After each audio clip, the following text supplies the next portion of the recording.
Hi everybody, I'm Kurt. And I'm Lisa. Welcome to Your Healthier Way. This is an update of our 7-day reboot program that we had gotten order from Dan McDonald, and I think Lou Corona had some contributions in creating this program as well, if I'm not mistaken. So this was the results weight-wise of Kurt doing this for 7 days. I did it for 9 days. I started a little bit earlier to kind of get myself in gear. For me, I lost 8 pounds of total body weight. Let's look at fat and lean.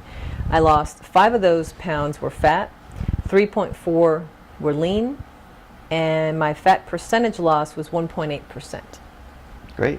And I kind of maintained where I was at. I had gained a little bit of fat between the time that I ended the 90-day smoothie challenge and began Dan McDonald's 7-day reboot. And that kind of stayed about where it was. I was a little bit disappointed that I did not have the energy to exercise during this 7-day reboot program, so I actually lost a couple of pounds of lean tissue, which it had taken me 3 months to gain while I was on my 90-day smoothie challenge. So I'm kind of back where I started again with that. But we are where we are, right? Yeah, and we'll be making some alterations to get our lean tissue back up again. I mean, I had not even started, I had just started doing resistance training after not doing it for about 3 months when we started this reboot. So it makes sense that I lost lean and didn't really gain body fat. And we were trying to follow the program as it was outlined. So, you know, I could have had more hemp seeds, I could have had more amino acids to help in that building process. But it really is getting in the gym or at home, really, wherever you can, and do resistance training. And, you know, this is probably a good plan to start off with for someone who is less active and maybe your diet is a little bit closer to a standard American type of diet than ours was. I wanted to stick with the plan as it's written to start off with, just so we have a proper evaluation matrix to start with. But this is where we're at, and there's a few things about when we look at how we felt about the food itself and the amounts that we found challenging and didn't really care for with this particular plan. Yeah, so. And I just wanted to say too that this program was created for people coming off of the standard American diet. So people with a higher fitness level and a cleaner diet already are probably, like Kurt, going to be hungry. If they follow this, they may not have enough energy because they don't have enough calories. But like you said, you want to stick to it, you know. Just so we have something to evaluate right off the bat. So. Exactly. But yeah, like we said, there were some other things that we didn't really care for. Yeah, I didn't care for all the salad recipes. There were some things that I just don't like, some ingredients. I was also a little bit bored after 2 days of having the same salad or the same dressing. And you don't have to do it that way. We just try to buy like all the ingredients for this one type of salad to make for the whole week. That was our intention, but I just get too bored with it. But you can interchange it. You don't have to follow that.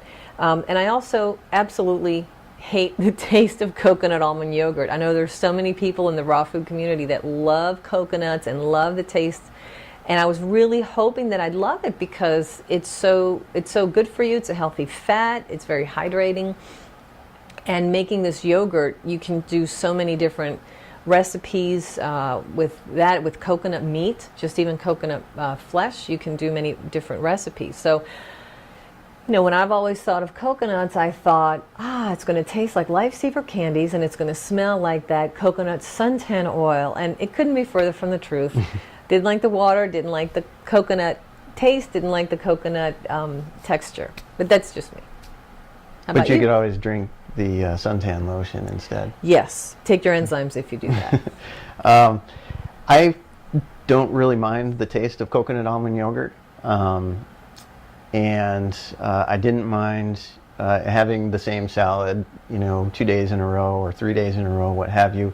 All the recipes in this program, the foundation of them is coconut almond yogurt. So if you don't care for the coconut almond yogurt, then the recipes probably are not going to be as pleasant as for someone in my case who actually didn't think it was so bad. So, But in some of those, you can't even taste the coconut almond. Right? Yeah, there are some of the some. dressings and some of the smoothies you can't even taste. And you made one that had it was like a sun-dried tomato type of thing. That was actually, we both really enjoyed that. Even though you didn't like the coconut almond yogurt, that was the foundation of that dressing. You really liked it with the sun-dried tomatoes. That was the best. So there are some things you can do to make it more enjoyable. But I didn't mind the taste of it.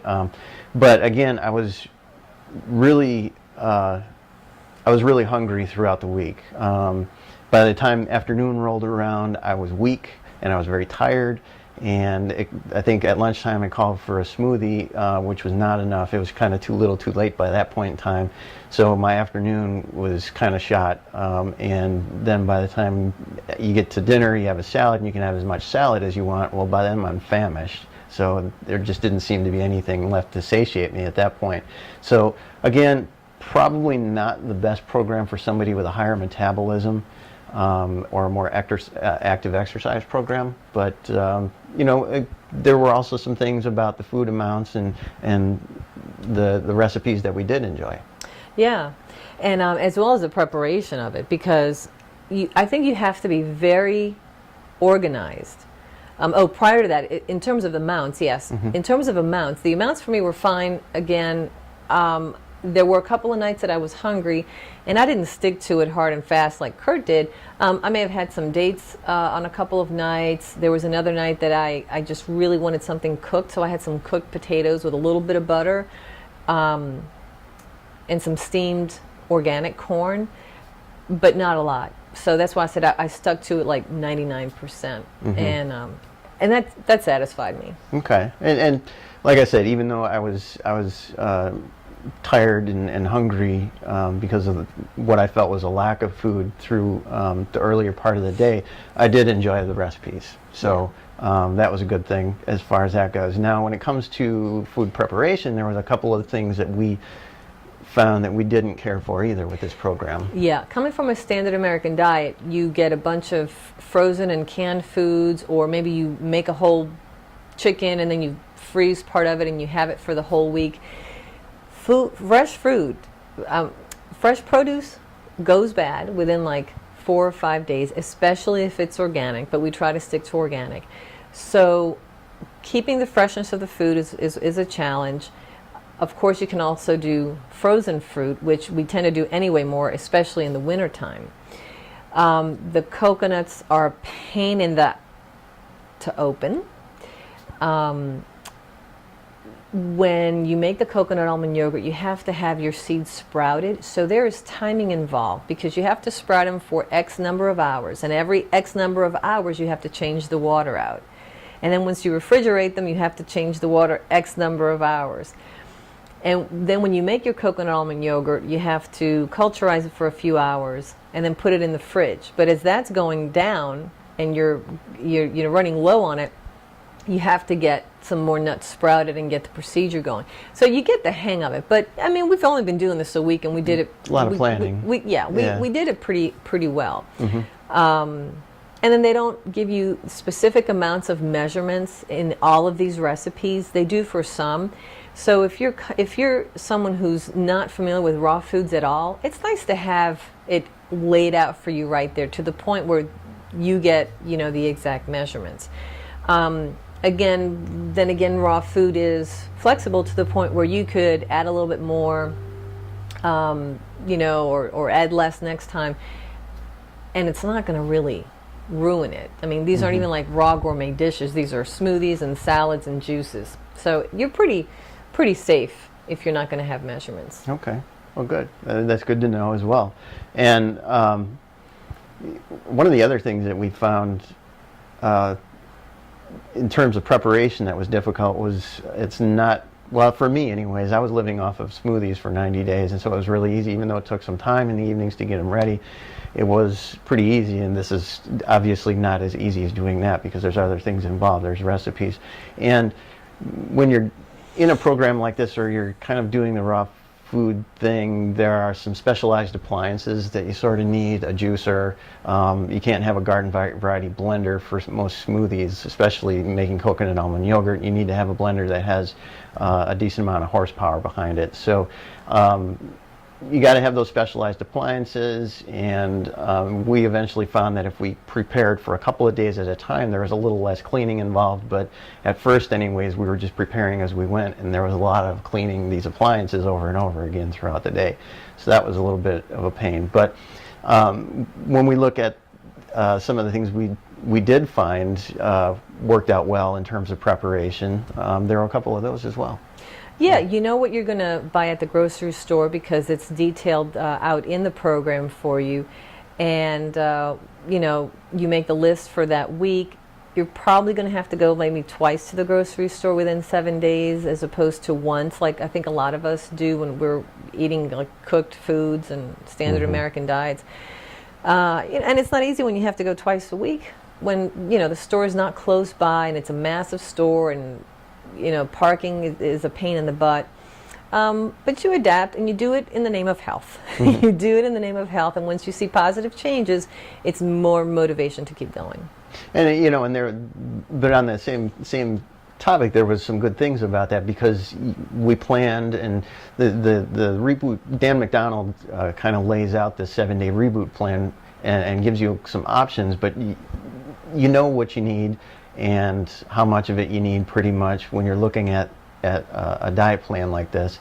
So when you do go to the store, you know what you got to buy and how much of it, and you bring it home and you put it in your fridge, you use it up, and then you're done and you go back and get some more. So there's not a lot of wasting food. You know what you need, you know what you have to buy, and you know how long it'll probably last you. So you learn that pretty quickly. Yeah, I mean, we only did it for a week, and we already kind of have it figured out. So, so that's a good thing.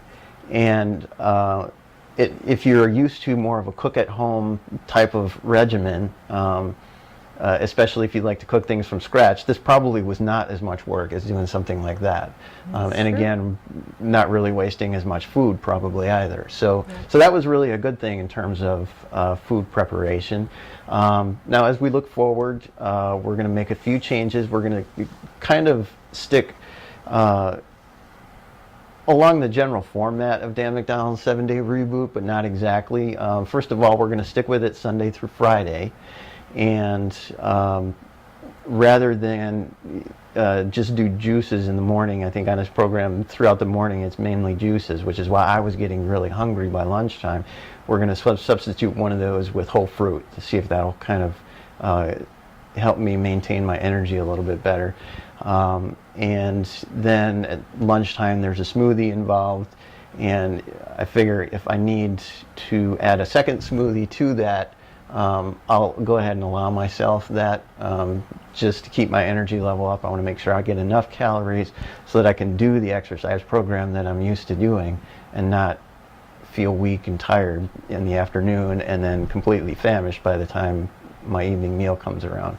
So yeah. And then on Saturdays will be our cheat day. You know, Kurt especially was not, at the beginning of this, he wasn't too keen on having a cheat day because, you know, like when you start a little bit, you tend to go overboard. But I really would have a hard time not having my restaurant food and my desserts. So we figure if we limit it to 1 day a week, we do it the same day every week. Our bodies tend to get used to patterns. So, you know, your body knows something is coming and it needs to, you know, produce the enzymes to help digest. But I could feel the difference. Once we overdid that food, I didn't sleep as well. You know, the acid reflux. So we're going to try and get into a pattern of just doing that on Saturdays. Right. Yeah. So, and I think that if a lot of a lot of viewers out there probably can relate to where you're coming from. You know, and the value of having at least one cheat day so you don't feel like you're completely depriving yourself. Because when you do change your lifestyle and live on a healthy diet, you're not depriving yourself, you're actually doing yourself well. But it can feel like if you're used to comfort foods and things like that, it can feel like you are depriving yourself. And so allowing yourself that single cheat day may help pull you through without having a major snapback effect, And like a lot of people often do when they Yes. transition to a healthy diet plan. So we had our cheat day yesterday, and I woke up this morning feeling awful. But you know, we'll have to learn to moderate how much our cheat day, how much we actually consume during our cheat day. And how late in the day we're Right. doing that. I think if we finished earlier in the day as opposed to late at night because we were watching a movie that was kind of boring, so we started eating. Right. And then I was also coming, if you watch the emotional eating video that we did prior to this, that I had done, you'll know what kind of food I was coming from right before this. So I had to work my way out of those processed foods last month a little bit at a time so that I could even start to do this. You Right. know, this wasn't like junk food, let's do the reboot. It was a process, and I had to think about it and plan it.